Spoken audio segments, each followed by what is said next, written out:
El 14 de junio de este año, ¿Por qué leer?, cumplió 3 años. Las circunstancias personales, familiares, la verdad es que no me llevan a celebrar con un festejo como el que me hubiera gustado, pero no puedo no mirar para atrás y evaluar algunas cosas que siento que me constituyen como persona y que por supuesto constituyen a este proyecto. Así que como una de las cosas que más me gustan en la vida es incentivar a las otras personas a que hagan, a que prueben, a que salgan, a que intenten, sabiendo que cuesta, es muy complejo, que hay que laburar, que hay que remar mucho, pero que está bueno también. Dije, ¿por qué no hacer un video contando un poco la historia de Por qué leer?, que es también mi historia personal, para seguir generando en los demás ganas de hacer cosas? Pero la idea es que construyamos o sigamos construyendo juntos esta historia, que para mí es súper importante, y agradezco que ustedes estén del otro lado, porque sin la gente del otro lado un proyecto como este no tiene sentido. Y si quieren, mientras se van viendo el video, pueden dejar en los comentarios en qué momento se unieron ustedes,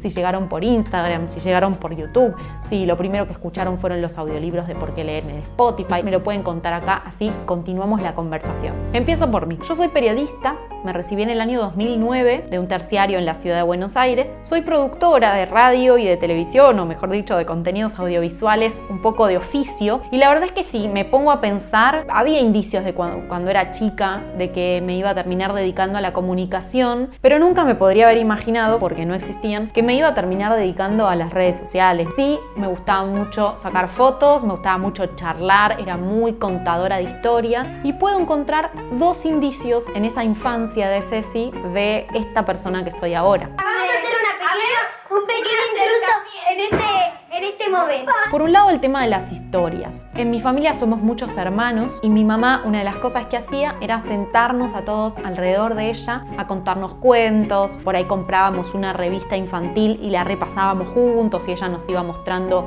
las distintas secciones de la revista. Como que había un incentivo constante a la lectura. No éramos una familia con mucho dinero, así que los libritos no es que se renovaban constantemente, pero sí pasaba que uno tenía la oportunidad de leer porque sabía que estaba bueno. Eso está bárbaro. Mi mamá me contó el año pasado que ella nos leía los libros hasta el momento de mayor tensión y lo dejaba ahí. Que eso era también para ella una manera de darnos intriga, y se ve que yo piqué cual pescado porque efectivamente yo estaba muy enganchada con los libros. Dentro de la prole de hermanos que tengo, no todos nos gusta leer de la misma forma ni los mismos libros, pero sí tenía como una afinidad con mi hermana más grande, que no sé de dónde sacaba los libros, la verdad le tendría que preguntar, porque siempre tenía un libro que yo no había leído. Seguramente era por nuestra diferencia de edad, entonces por ahí a ella le regalaban libros que no eran para mi edad, y cuando yo llegaba a esa edad, ella me abría su placarcito, que teníamos como cada uno su locker, digamos, como que salía una luz.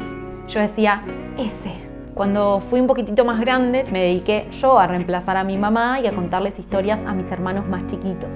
Y después apareció un grabador en casa. Haciendo la tarea del colegio me enganché con una radio que mi hermana más grande había encontrado por ahí, que se llamaba Radio Panda. El proyecto de Radio Panda en Argentina fue súper importante porque se trató de una radio hecha por y para chicos. O sea que había conductores, productores que no superaban, no sé, los 15 años, 14 años, y los que estábamos del otro lado, que éramos chicos como ellos, nos enganchábamos al toque porque sentíamos que estábamos hablando el mismo idioma. Para mí Radio Panda fue radical. ¿Un cassette virgen también? Para grabar tus cosas, esos cuentos, esas audiciones de Radio Panda, ¿qué tal, Sí, empecé a jugar a la radio en mi casa. Tenía un cassette donde pasaba música y hablaba con oyentes, por supuesto inventados. Vamos a continuar con los llamaditos y amiguitos. Como no podía pensarlo de otra forma, mi juego, cuando pasó de ser de radio a televisión, yo era una conductora de televisión súper famosa en mi cabeza, me había armado una carpetita de producción, un micrófono hasta con el cablecito. Bueno, yo era una fanática de eso, de verdad, o sea, era mi juego favorito. Y ahí estaba el germen, diríamos, de mi profesión. Así que hasta ahí les cuento libros y les cuento producción, periodismo, comunicación. Así fue como me anoté en TEA. Les confieso que Entré el primer día de clases llorando, tenía 18 años, pero igual me parecía de un terror absoluto, cosas. Y al final me recontraenganché. Me dediqué mucho a lo que era el periodismo político, no partidario, pero sí político en el sentido de poder informar sobre lo que pasa en el gobierno, en el Congreso, en la legislatura de la ciudad de Buenos Aires. También trabajé en una FM comunitaria de mi barrio. Tuve también la suerte de poder entrar a trabajar en una radio como Radio Mitre, que es una radio grande acá en Buenos Aires, en Argentina. Después entré a trabajar a Vorterix, al programa Malditos Nerds, y ahí me pasó una cosa muy loca, porque yo estaba segura que lo mío era el periodismo serio. Y de pronto me encontré con un programa que hablaba sobre videojuegos, series, cómics, cosas que yo jamás en la vida había profundizado demasiado. Pero igual lo hacía con mucha emoción. Hasta que me ofrecieron pasar a la mesa donde estaban los demás chicos al aire. Después de un tiempo trabajando ahí en la mesa de Malditos Nerds, me ofrecieron hacer una columna sobre libros. Lo presentábamos el otro día como algo positivo. Viene como una especie de sobre. Y así fue como seguramente muchos de ustedes conocieron mi perfil lector. E incluso yo misma conocí mi perfil lector. Empecé a contactarme con editoriales, encontré la opción de charlar con escritores y durante casi un año leí un libro o más de un libro por semana, rigurosamente, para tener todos los lunes un libro para comentar en la columna en el programa. Esa columna después se terminó y yo dije, ¿y ahora qué hago con todo esto? Superé el momento de frustración, que fue bastante, y decidí que iba a volcar ese contenido sobre libros en un nuevo sitio que se iba a llamar ¿Por qué leer? Eso pasó en enero del año 2018. Estuve todo un sábado tratando de generar un sitio espectacular en WordPress. Spoiler, no me salió. El sábado a la noche lloré a mares y dije, frustración, destrucción. Y al final dije, bueno, si no puedo con esto, voy a intentar empezar en redes sociales. Empecé a coquetear un poco con la creación de contenido en mi Instagram personal para ver cómo le pintaba a la gente, para poder seguir leyendo, para poder seguir en contacto con las editoriales. Para mí era como un proyecto que estaba bueno, pero no le encontraba del todo la forma. Y ahí fue cuando apareció una oportunidad que da la fecha de cumpleaños de Por qué leer, que fue el 14 de junio de 2018, cuando Sebastián De Caro me invitó a hacer una columna en su programa Una casa con 10 chinos en Vorterix. Digamos un momento mítico. Dale. ¡Ay Dios! ¡Ay Dios mío! ¡Charán, chan, charán! Ese es el hito fundacional, digamos, concreto de Por qué leer, porque empecé a presentarme como Por qué leer. Y la gente llegó a las redes y muchos de ustedes llegaron por esa columna a la que le estoy eternamente agradecida. Digamos las redes de Por qué leer, donde pueden revivir esta columna y también disfrutar de recomendaciones. Es @porqueleer. Claro.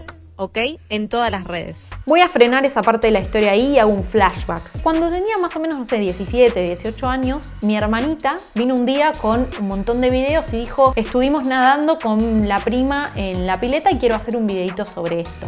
Usamos Movie Maker, que es un programa que está en Windows, bla, bla, bla. Entramos a nuestra computadora y lo teníamos. Y yo flashé. O sea, para mí la edición de video encontré que eso que me pasaba de la emoción del orden, de la organización, tenía un correlativo en el video. Y ahora sí, adelanto la historia y empiezo también a grabar mis primeros videos para el canal. Hola a todos, bienvenidos a una nueva reseña de Por qué leer. Hasta acá los hitos fundacionales de Por qué leer. Y después viene el día a día. Pero antes no te olvides de ponerle like al video si te está gustando y suscribirte al canal, porque si bien este es un video extraño para el contenido que generalmente subo, en este canal hablamos de libros, de lecturas y también compartir el canal a gente que creas que le puede interesar porque nos ayuda un montón a hacer crecer la comunidad. Les voy a confesar que me costaba mucho encontrarle la voz al proyecto. Esto es algo muy común porque las cosas son muy cambiantes y sobre todo en una época como en la que vivimos, donde todo el tiempo están apareciendo formas nuevas de comunicar. Era muy común para mí empezar a seguir otras cuentas que también estaban haciendo cosas parecidas y ver que tenían un montón de seguidores, muchísima más interacción, la gente se suscribía, mi nivel de frustración aumentaba. Y esto lo cuento porque si ustedes también están pensando en generar contenido, es probable que en algún momento de la historia les pase esto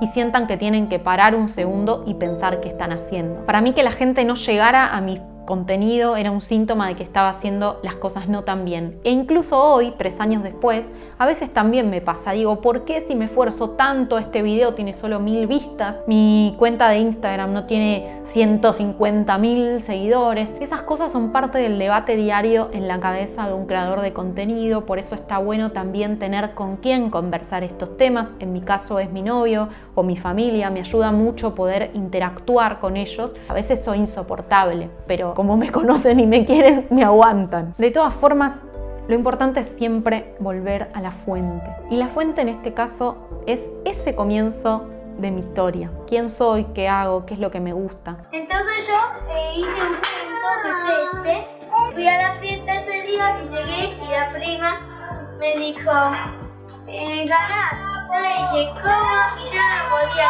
creer. En el camino del creador hay muchos momentos de oscuridad y hay que reconectarse con eso y sentir en dónde estamos poniendo la energía, si es en el disfrute, si es en el crecer, si es en el compararnos. Y a veces eso nos hace mal. Lo que hice yo fue ponerme a estudiar. Estudié muchísimo las plataformas, estudié mucho YouTube, escuché a otros youtubers hablar sobre sus propias dificultades, empecé a transmitir en vivo y eso me dio otra interacción, al mismo tiempo que creé los audiolibros de Por qué leer en Spotify y en todas las plataformas de audio. Si me preguntan en qué momento se me ocurrió crear los audiolibros, no tengo idea ni por qué los empecé a hacer. Todo este camino es así. De todas formas, si hay algo lindo que me pasa con Por qué leer, es que yo puedo explotar una beta que la misma Flavia Pitela me lo dijo alguna vez en privado y que yo lo pondría en mi currículum, y que creo que lo puse en mi currículum, que soy agitadora cultural.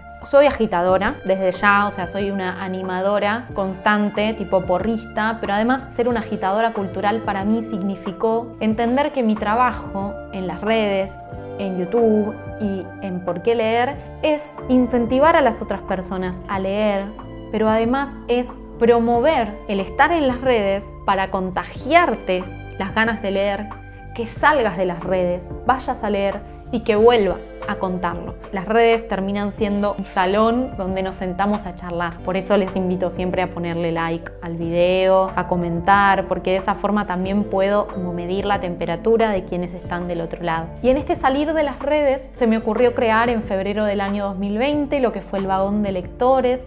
Y nos vamos a leer. Este espacio donde leímos durante 25 minutos viajando en subte en la ciudad de Buenos Aires, que fue una experiencia para mí realmente bisagra. O sea, yo creo que ese día me constituye como persona porque me di cuenta del deseo y la intención que tenemos de crear comunidades alrededor de una temática y cómo eso nos puede unir. Y por otro lado también en Literatura en la Burbuja, que fue en abril de este año, ahí ya acompañada por el gobierno de la ciudad, que me invitó a generar esa actividad en el marco de la FELVA. Después están las dificultades, como por ejemplo lo fue el año pasado, que decidí independizarme y trabajar exclusivamente de Por qué leer. Y ahí entran ustedes con un grandioso aporte, porque más allá de las cosas que yo puedo ir consiguiendo, de aportes privados, de gente que me contrata para grabar sus libros o gente que me contrata para hacer entrevistas o para animar un evento literario, también están los pequeños aportes que hacen todos ustedes y que me ayudan también a mí a poder seguir haciendo contenido. Si no, claramente tendría que tener otro trabajo que me restara tiempo para poder generar contenido acá. Y esta es una modalidad que jamás en la vida pensé que podría llegar a tener. Y sin embargo, acá estoy diciéndoles, si se copan con lo que hago, entren a Patreon, que hay recompensas, vayan a Mercado Pago, hagan su aporte en PayPal, porque a mí me ayuda un montón y además creo que también podemos seguir creciendo mucho más. Acá en YouTube, ustedes cada vez que ven un video mío probablemente tengan que fumarse una publicidad. Esa publicidad a mí me deja 0,01, pero todo suma. Siempre les digo lo mismo. Yo quiero vivir de esto, no me quiero enriquecer, pero quiero vivir de esto y probablemente ustedes, si están pensando en crear contenido, también quieran vivir de esto. Para mí hay una cosa fundamental que es el pensar en el modelo de negocios. De qué forma vamos a poder generar el dinero que necesitamos para hacer esta parte. Y a veces la generación del dinero no es necesariamente en directo con lo que uno hace. Voy a explicarlo. Por ejemplo, muchas veces me dicen, ¿por qué no cobras los audiolibros que están gratis en Spotify? Porque para mí los audiolibros en Spotify son una puerta hermosa de invitar a más gente a que por ahí después vengan a mi cuenta y se interesen con el libro que escribí, que es Lectura y Tecnología, cómo invitar a leer a nativos digitales, donde doy recursos para bibliotecarios y docentes, y me lo compran, y esa es la forma en la que yo recibo dinero, a pesar de estar dando este contenido gratis. La idea es poder generar contenido y vivir de esto, pero no necesariamente en línea directa. No sé si fui muy clara explicando.